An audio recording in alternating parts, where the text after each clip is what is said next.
What is up, everyone? Welcome back to the Murphy Lawn Care channel. Today I'm going to go over a couple things that all new business owners need to know, need to do, and they're going to make it like your business life a whole lot less stressful. They're going to keep you out of trouble with a couple organizations. You'll hear about those there in a second. And they're just things that, a lot of new business owners aren't really sure of. They're things they don't think about, and that if you're a new business owner, you need to do. So if you know anybody thinking about starting a business or anything like that, or brand new to business, send them this video, tag them in it. They definitely need to hear this. When we started this business back in March, we did not plan on this becoming a business at all. It was something we expected to maybe last a month and then just kind of like fizzle out. It just wasn't going to work.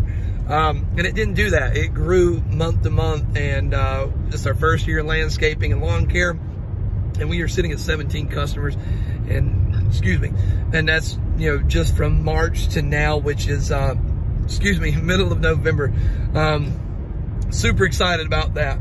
But these are things that I didn't know, and being that we wasn't really planning on this becoming a business, we didn't even research this stuff. Number one thing that you need to do is get insurance. If you're going to start going to properties and mow, get insurance. I know you're thinking like, well, I'm just going and mowing a couple people around my neighborhood.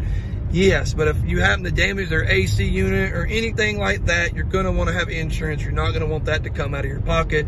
Even if you're a business and you've saved a little bit of money, it only takes one really bad thing to really cost you a lot of money.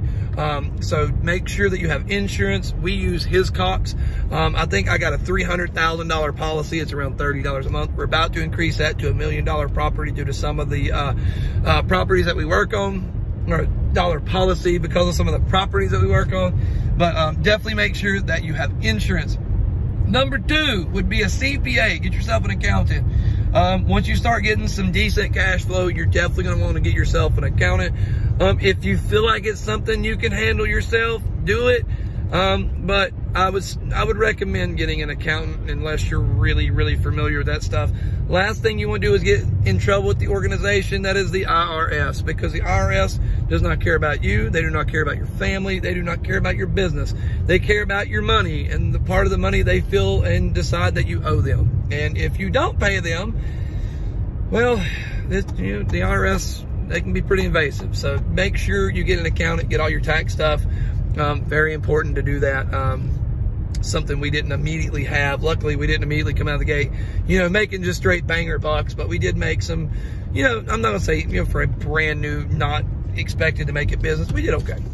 Now, number three is something that goes with number two, and it is very important, and it is receipts. Anytime you buy something, you get a tank of gas, anything. I mean, I even, like when I'm working and I buy lunch, I saved a receipt. Now, that doesn't necessarily mean I'm going to get to write that off, but anything that I could possibly write off, save a receipt. You buy equipment, anything, guys, save your receipts. Get every deduction that you can, save your business, every penny that you can. Trust me, the IRS would love for you to claim nothing. That way they can absolutely destroy you with taxes.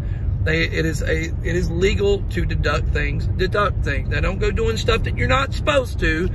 Trust me, you might get away with it a time or two. They will find out, and you will get in trouble. And once the IRS is looking at your business, they're probably never going to not look at your business. So just stay off the radar. Do things the legal way. It's just the best way to do it. And it's stress-free because you ain't got to worry about it. Even if they audit you or something, all your stuff's in order. That's why I recommend a CPA. They will make sure everything's the way it needs to be, to where if something like that happens, the IRS just kind of wastes their time looking at you because all your stuff's in order. So that is something that you definitely need to do. Now, one of the fourth things, or the fourth thing that you definitely need, I don't care how new your business is, I think they call it a CRM. I'm not sure. It would be getting a app or a service jobber, QuickBooks, InvoiceFly, QuoteIQ. I'm not sure QuickBooks does one. I think they do. We use QuoteIQ, and I absolutely love QuoteIQ. We are still in the free version. Next month, we are going to upgrade to the paid version. That way, multiple people within the business can use the app. Although I don't have any employees, there are a couple family members that help, and when I get a little too busy, so that way they will be able to help within the app, and sending out estimates, invoices, or anything like that I just can't get up on.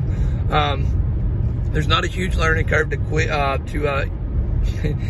Quote IQ. It's actually a really good app. I really like it. Even with the free version, I'm still able to send out, estimates, invoices, get paid, save customers in there, and it's a really nice app. I really like it. It's a great service. I think the paid service is $29.99 a month.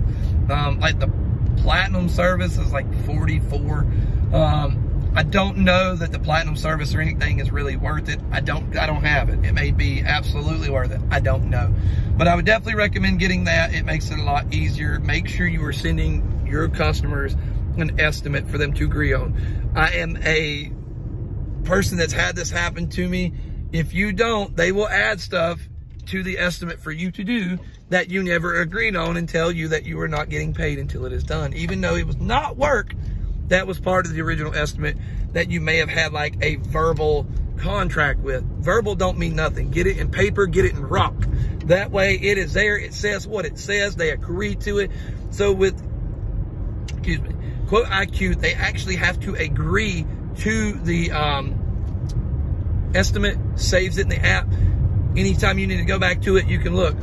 Right here on this estimate, it says that this was the work that needed to be performed. That was never mentioned. And like, oh, I didn't know. Well, you're supposed to read over it.